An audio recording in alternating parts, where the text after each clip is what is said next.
بنی اسرائیل کے لوگوں میں فساد اپنی تنہا کو پہنچا ہوا تھا، لیکن ان کا بادشاہ اس سے غافل تھا اور اب وہ اپنی بھابھی یا اور کسی محرم عورت کے عشق میں مبتلا ہو کر اس سے شادی کرنا چاہتا تھا، جو کہ شرعیتی موسوی میں جائز نہیں تھا۔ بادشاہ نے حضرت یحییٰ علیہ السلام سے اس کی جواز کا فتویٰ لینا چاہا، لیکن انہوں نے فرمایا کہ تیرے لیے ایسا کرنا قطعاً حلال نہیں ہے۔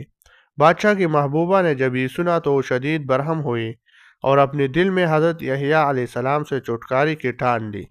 اس کا نام سالومی تھا، وہ بہت خوبصورت اور بڑی ماہر رقاصہ تھی۔ اس کی ماں نے اسی یہ سازش سمجھائی کہ تو بادشاہ کے سامنے عریہ رقص پیش کر اسے خوب شراب پلا، اور جب وہ تجھ سے اپنی خواہش چاہے تو اس سے حضرت یحییٰ علیہ السلام کے سر کا مطالبہ کر دینا۔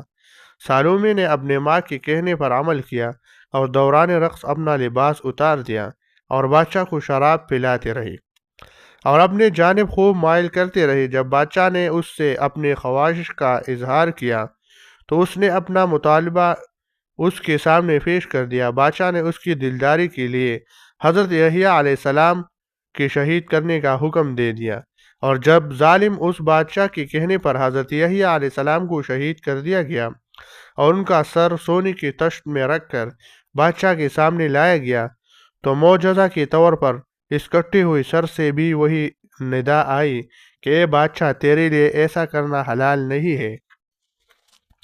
یہ دیکھ کر بادشاہ اور سب لوگ دہشت زدہ ہو گئی۔ ادھر حضرت زکریہ علیہ السلام کو جب اپنے بیٹے کی شہادت کا علم ہوا تو انہوں نے قاتلوں کے لیے بد دعا کی اور وہ ہلاک ہو گئی۔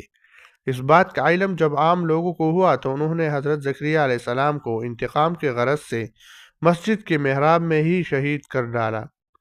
اس واقعہ کا رونما ہونا تھا کہ بنی اسرائیل پر مصائب ٹوٹ پڑی۔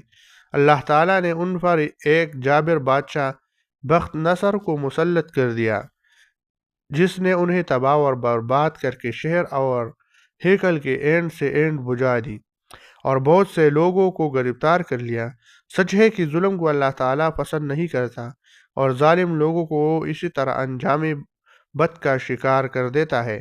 علامہ ابن کثیر نے البدایہ والنہایہ میں حضرت یحییٰ علیہ السلام کی شہادت کا قصہ بیان کرتے ہوئے لکھا ہے کہ آپ کی شہادت کے کئی اسباب تھے، جن میں سے یہ مشہور یہی